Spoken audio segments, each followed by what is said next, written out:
Good morning students. आज हम पढ़ेंगे applications of Newton's third law of motion.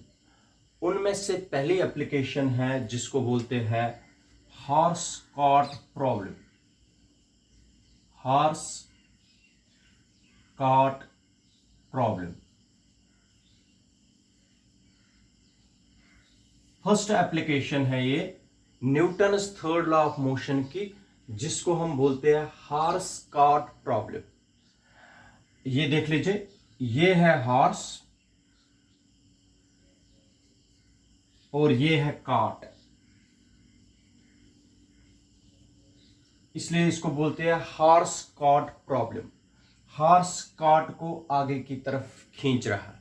ठीक है बेटा, सबसे पहले हॉर्स कॉट प्रॉब्लम को हम तीन हिस्सों में तीन स्टेप्स में डिवाइड करेंगे। इधर देख लीजिए बेटा, सबसे पहले यहां पर मैं लिखूंगा स्टेप फर्स्ट। स्टेप फर्स्ट में हम लिखेंगे motion of horse. Motion of horse बेटा। फिर स्टेप सेकंड में लिखेंगे मोशन ऑफ कॉट। फिर लिखेंगे motion of horse and cart, एक साथ सिस्टम। हॉर्स और कॉट एक सिस्टम बनाते हैं। पहले हम मोशन ऑफ हॉर्स देखेंगे, फिर मोशन ऑफ कॉट, फिर दोनों की एक साथ मोशन देखेंगे। इधर सुनिए, सबसे पहले इस कॉट में कुछ सामान भरा है, आप देख सकते हो। जब घोड़े को कॉट को खींचना है, when horse pulls the cart, तो घोड़ा जो है अपने पैरों पर फोर्स लगाएगा। इस फोर्स की वजह से ये नीचे की तरफ फोर्स लगाएगा इस तरीके से। इसको बोलते हैं एक्शन। मैंने कल भी बताया था, ये जो हॉर्स है ये अपने पैर से ग्राउंड को पुश करेगा, that we called as action. ठीक है बेटा, to every action there is an equal and opposite reaction. Newton का third law, according to Newton third law, अगर ये हॉर्स ने फोर्स लगाया ग्राउंड पर, ग्राउंड इसको अपोजिट रिएक्शन देता है, इट इज कॉल्ड रिएक्शन। याद रखना बेटा, it is reaction. It is given by the ground. ठीक है बेटा, हॉर्स का वेट भी होता है। हॉर्स का wait which is vertically downwards, it is always towards the center of the earth. weight horse का capital mg, where capital m जो है mass of the horse, weight of horse is capital m into g। ठीक है बेटा, capital m जो है mass of the horse। तो इस r को रिजॉल्व कर दीजिए two rectangular components. Now resolve this r into two rectangular components। शाबाश बेटा, एक कंपोनेंट यहां से होगा, एक कंपोनेंट ऊपर से होगा। मान लीजिए ये वाला कंपोनेंट है horizontal component, this is horizontal component h, और दिस इज वर्टिकल कंपोनेंट। ये वाला जो कंपोनेंट है ये वर्टिकल कंपोनेंट होगा, ये वाला, इट इज वर्टिकल कंपोनेंट। अब सुनिए, मोशन ऑफ हॉर्स देखो क्या, ये एवरी एक्शन और रिएक्शन ये बैलेंस हो गई, एक्शन और रिएक्शन बैलेंस हो गई। ठीक है बेटा, वर्टिकल कंपोनेंट और वेट बैलेंस हो गए। कौन सा कंपोनेंट रह गया? एच।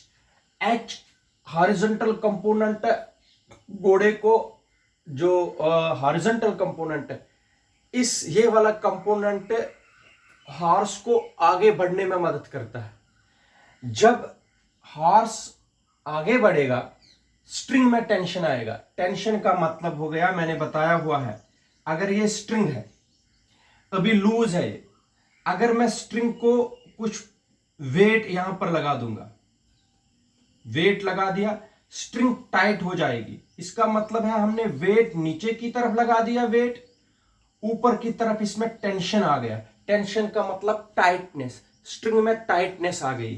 वेट मैंने नीचे लगा दिया, टेंशन इसके अपोजिट में टेंशन आ गया, स्ट्रिंग में टाइट हो गई। इसी तरीके से बेटा आप लोग देख लीजिए, अगर अब हार्स आगे की तरफ बढ़ रहा है, किस कंपोनेंट से बेटा? एच की कंपोनेंट से। इस स्ट्रिंग में टेंशन आएगा, ये आगे बढ़ेगा, टेंशन पीछे की तरफ होगा स्ट्रिंग में। ये हो गया tension T in the string. ये समझ आया किसकी वजह से आ गया? टाइट हो जाएगी स्ट्रिंग, घोड़ा आगे चलेगा, स्ट्रिंग में टाइटनेस आएगी। अभी तक लूज थी, अब टाइटनेस हो गई इस स्ट्रिंग में, क्योंकि हार्स पुल्स द कार्ट। ये हार्स कोशिश करता है कार्ट को खींचने की, इसलिए स्ट्रिंग जो है इट गेट्स टाइटर, स्ट्रेट बन जाती है ये स्ट्रिंग, टेंशन आ जाता है स्ट्रिंग में। ठीक है बेटा, अब आप लोग मुझे बता दीजिए, ये और ये बैलेंस हो गए, ये और ये बैलेंस हो गए। हॉरिजॉन्टल कंपोनेंट ये वाला फोर्स आगे की तरफ घोड़े पर है और टेंशन इन द स्ट्रिंग पीछे की तरफ है। नेट फोर्स कितना होगा हार्स पर? Net force acting on the horse is, net force, शाबाश बेटा, आगे की तरफ ये है और पीछे की तरफ ये है, ये वाले सारे बैलेंस हो गए। H माइनस टी, शाबाश बेटा, H माइनस टी, ये आगे की तरफ, ये पीछे की तरफ खींच रहा है, इसलिए नेट फोर्स एक्टिंग ऑन, क्योंकि हार्स तो आगे बढ़ रहा है, इसलिए net force H minus T.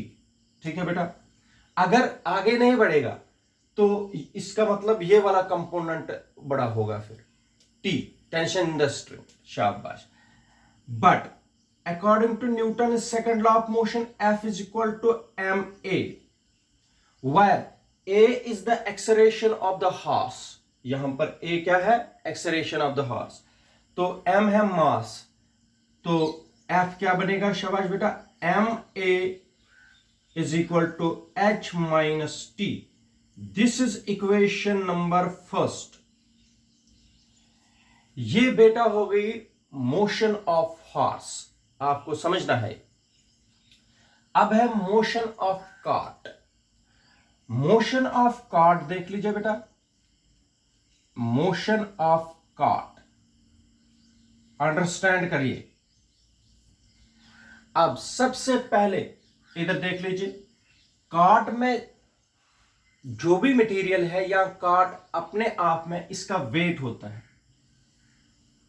Wait मान लीजिए इस पूरे का मास है m, तो वेट हो गया m into ji, small m into ji.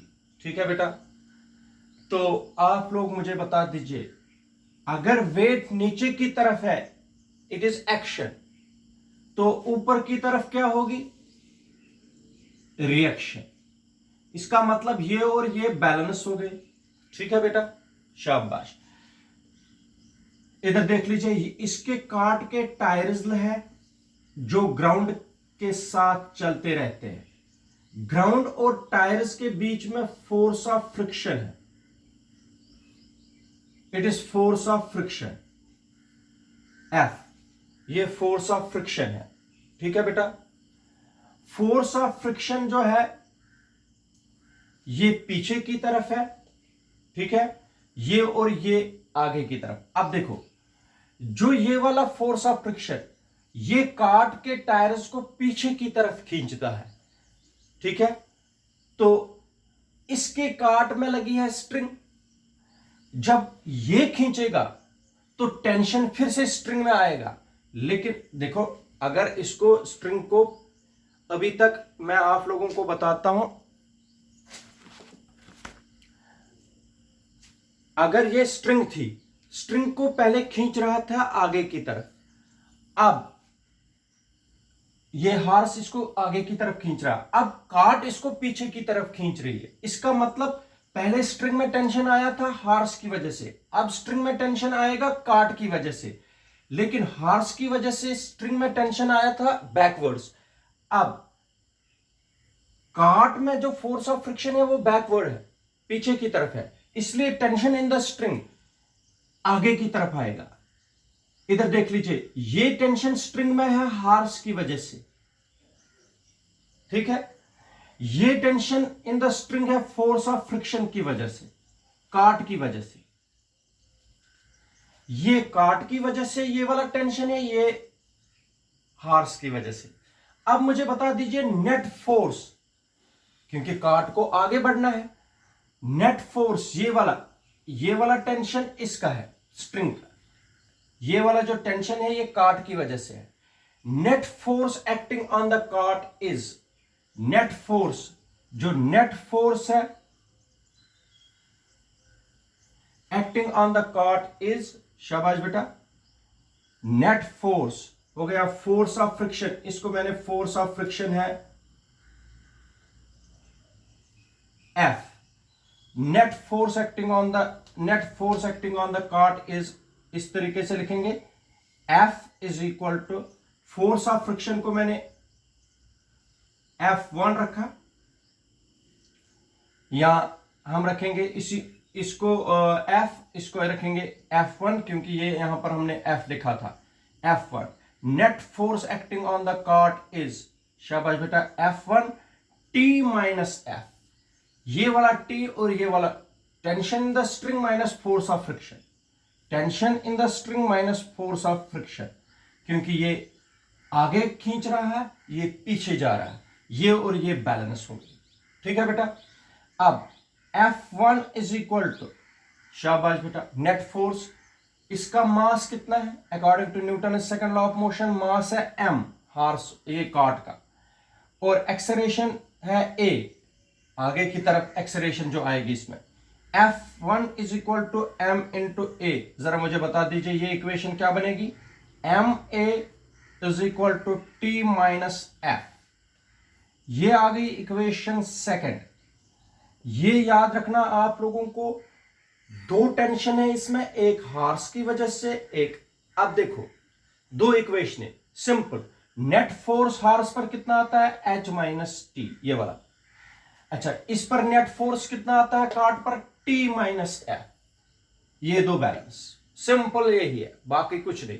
Net force acting on the horse is H minus T and net force acting on the cart is T minus F। अब आप लोग बोलोगे F माइनस टी, क्योंकि cart आगे की तरफ बढ़ रही है, स्ट्रिंग वाला टेंशन जो है यही है इससे ग्रेटर देन। ठीक है बेटा। अगर ये ग्रेटर देन नहीं होगा तो कार्ट आगे नहीं बढ़ेगी। अब तीसरा है motion of horse and cart. तीसरा पार्ट है motion of horse cart system, ये थर्ड स्टेप है। अब दोनों को मिला के, ये और ये, ठीक है बेटा, इसमें क्या करना आप लोगों को, adding first and second equation, adding first and second equation. ठीक है बेटा, कर दीजिए add, M A plus M A हो गया M A plus M A is equal to, शाबाश बेटा, H minus T plus H minus T plus T minus F, T minus F. ठीक है बेटा, याद रखा बेटा, ये H minus T plus T minus F. एक मिनट बेटा, आप ध्यान से सुनिए, एच माइनस टी हो गया ये एम ए, अच्छा ये प्लस है, ये प्लस है बेटा, ऐड करना है, T minus F, T minus F, शाबाश बेटा, ये टी कैंसल, ये बन गया एम ए, कॉमन निकलेगा बेटा, एम प्लस एम, इन दो में से एक कॉमन निकाला, is equal to H minus F, ये वाला एच माइनस एफ, बाकी सारा खत्म।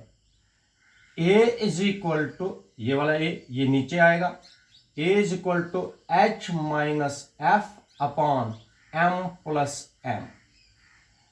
This gives the acceleration of horse and cart. This gives the acceleration of horse and cart. Lastly, जब h होगा greater than force of friction से, तो horse cart आगे बढ़ेगा। अब देख लीजिए बेटा, अगर कहीं पर भी ये जो काट है फंस जाती है कीचड़ में या कहीं पर, तो उस वक्त जो ये हॉरिजॉन्टल कंपोनेंट है ये लेस देन हो जाता है फोर्स ऑफ फ्रिक्शन से, क्योंकि वहां पर फोर्स ऑफ फ्रिक्शन ज्यादा होती है। हॉर्स को इतना ताकत नहीं है, हॉरिजॉन्टल कंपोनेंट इतना ग्रेटर देन नहीं है फोर्स ऑफ फ्रिक्शन से। उस वक्त फोर्स ऑफ फ्रिक्शन ग्रेटर होता है, उस वक्त एक्सेलरेशन होगी जीरो, आगे नहीं बढ़ेगा काट। ठीक है बेटा। लेकिन when h is greater than f, then the acceleration produced in the horse caught problem is a is equal to h minus f upon m plus m। याद रखना है आप लोगों को, एक दो बार इस वीडियो को देख लीजिए, आप लोगों को समझ आएगा। ठीक है, थैंक यू।